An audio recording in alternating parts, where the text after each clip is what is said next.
We welcome everybody to Toyota Warriors Postgame Live with the Hall of Famer Chris Fuller, the pride of Yale, Zena Keita.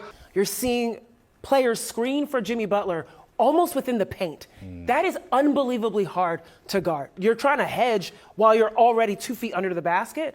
And then Jimmy Butler's already there creating contact, boom, and 1 or at least 2 points. Warriors just could not get over the hump in this basketball game. It was rough to watch. Everything that you expected the Warriors to be able to do in terms of disrupting what the Wolves wanted to do, that's what they were doing. They were in transition. They were in passing lanes. They were making sure that whatever the Warriors wanted to do offensively, defensively, was just ruined. Firing Coach Brown is not going to solve the fact that the Sacramento Kings don't have rim pressure. It's not going to solve the fact that they don't have perimeter defense. It's not going to solve the fact that Domantas Sabonis isn't as good of a defensive player as he could be. When you think about the fact that you, Jimmy, and Draymond logged some serious minutes against Dallas, everyone expecting you guys to sit out, what was the goal in playing tonight, and what was the message you were hoping to send?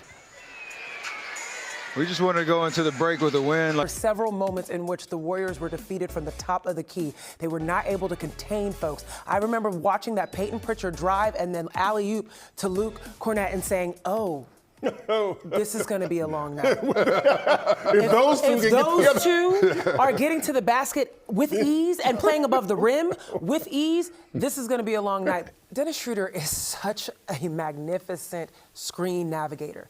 He finds a way of being able to push up on his screener or go behind and recover so quickly. Yes. And that is an underrated skill, folks. I was going to say the same thing. It is so hard to get under, especially when you think about some of the people that are screening against you. Kristaps Porzingis ain't big.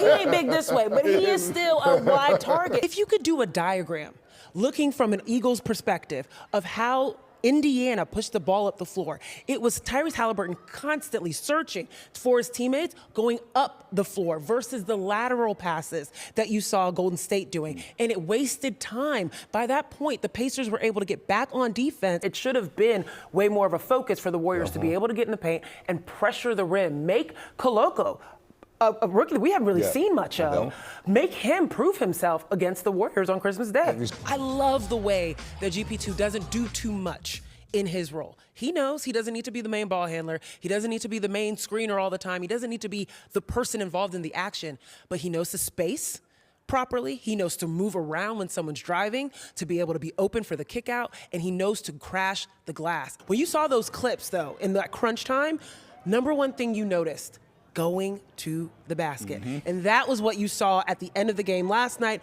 coming back into this game, attack, attack, attack.